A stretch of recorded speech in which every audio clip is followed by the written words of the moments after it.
All right, so Robert Suhr joins me back here at the desk. So, the next few days will still be big holiday travel days. Facts. People also maybe, after Thanksgiving, put up those Christmas lights. Yes. Maybe they're hitting the road to go somewhere or come back.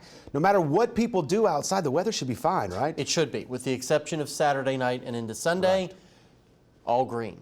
Smooth sailing ahead, folks. I promise you that. Really nothing to worry about. We'll get to that travel forecast in just a minute. We have included that as part of the main weather here.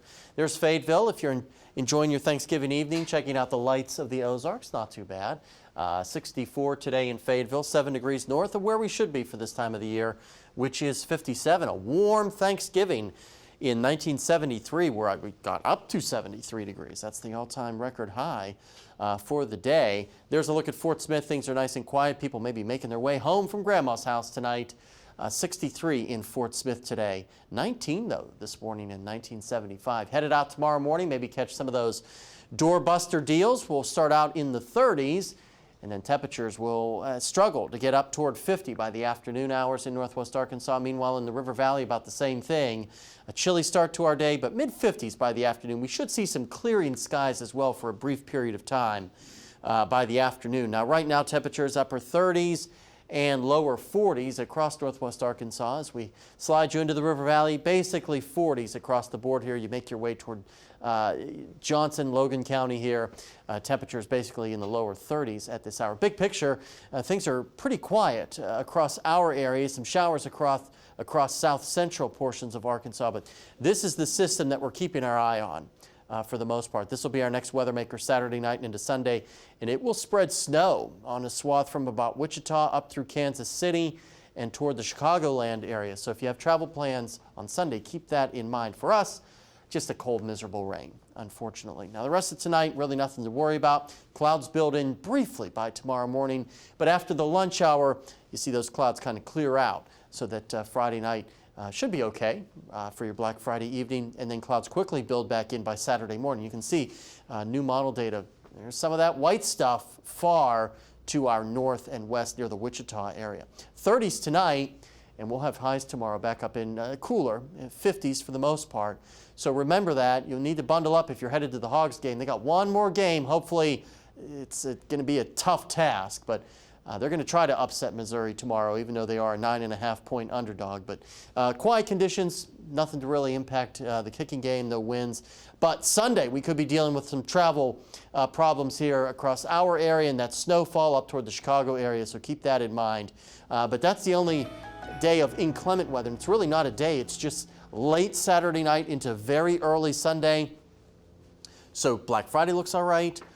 Small Business Saturday looks good. Cyber Monday, Giving Tuesday, all looking great as we head into next week. And then for the River Valley, about the same thing, guys. Just that impact night, Saturday and into Sunday. And the rest of the extended period, slightly below average, but not too bad. All right, Robert, hang out for a second. Okay. First, want to remind everyone, stay up to date on the changing weather conditions. Download the free 4029 News app. You can do it right now, no matter which mobile device you have.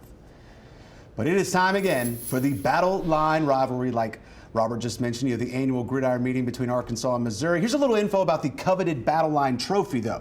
Razorback website has the trophy weighing more than 180 pounds and standing more than 4 feet tall. It also features interchangeable inserts to reflect the most recent winner.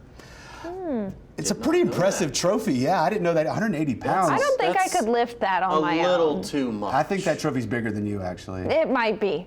It might be. What box are you standing on? Oh, don't call me out like that. I'm tall. The most impressive trophy, though, I still think it's got to be the Stanley Cup. I've held the Stanley Cup. It's massive, Have too. you? It is massive, but it is not heavy because it's very tinny. It's almost aluminum.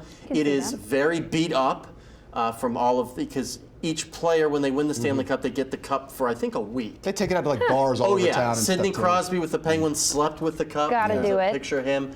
But yeah, I've held the Stanley Cup and the Lombardi Trophy back in my radio sports days. Yes. Man, look at you, trophy guy.